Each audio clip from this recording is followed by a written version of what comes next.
আগামীকাল থেকে শুরু হচ্ছে ঈদ উল আজহার 7 দিনের সরকারি ছুটি। ভোগান্তি এড়াতে তার আগেই অনেকেই ছুটছেন গ্রামের পথে। শতভাগ অনলাইন টিকিট বিক্রি হওয়ায় কিছুটা স্বস্তি রেল যাত্রায়। সকালে কমলাপুর রেল স্টেশন পরিদর্শন করে রেলমন্ত্রী শেখ রবিউল আলম রবি যাত্রীদের সার্বিক অবস্থার খোঁজ নেন। প্রিয়জনের সাথে ঈদ করতে রাজধানীর বাস টার্মিনালগুলোতে যাত্রীদের ভিড়। যাত্রীচাপ তেমন না থাকলেও বাস সংকটে কিছুটা ভোগান্তি পেতে হচ্ছে টিকিট পেতে। তবে তীব্র রোদ আর ভ্যাপসা গরমে বাড়ি ফেরার আনন্দে তাও যেন ম্লান। অন্তত ৮-১০টি বাসের টিকিট সরবরাহ করা হলেও বাস সঠিক সময়ে না আসার কারণে যাত্রীদের এক ধরনের উপচে পড়া ভিড় আছে। আমি আসলে আধা ঘন্টা যাবত দাঁড়িয়ে আছি, আর হ্যাঁ, প্রচণ্ড রোদ এবং গরমে খুব অস্বস্তি হচ্ছে।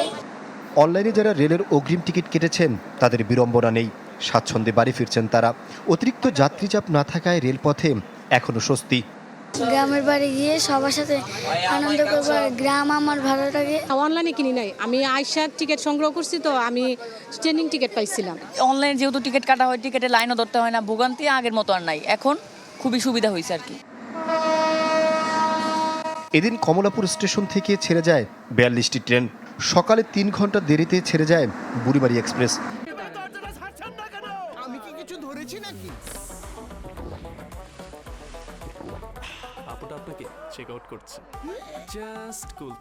অতিরিক্ত যাত্রীচাপ সামলাতে সোমবার থেকে 5টি ঈদ স্পেশাল ট্রেন যুক্ত হবে।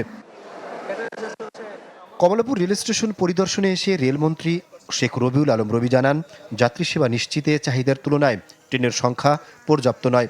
জানান, এবার ট্রেনের শিডিউল বিপর্যয় এড়াতে সচেষ্ট আছেন সরকার। 85 থেকে 86টা লোকোমোটিভকে আমরা যদি এখানে ফাংশন করতে পারি যাত্রায়, তাহলে আমরা যে টিকিটটা দিয়েছি ছেড়েছি যাত্রীদের জন্য, সেটা বহনে খুব বেশি সমস্যা হবে না, স্মুথলি যাত্রা করা যায়।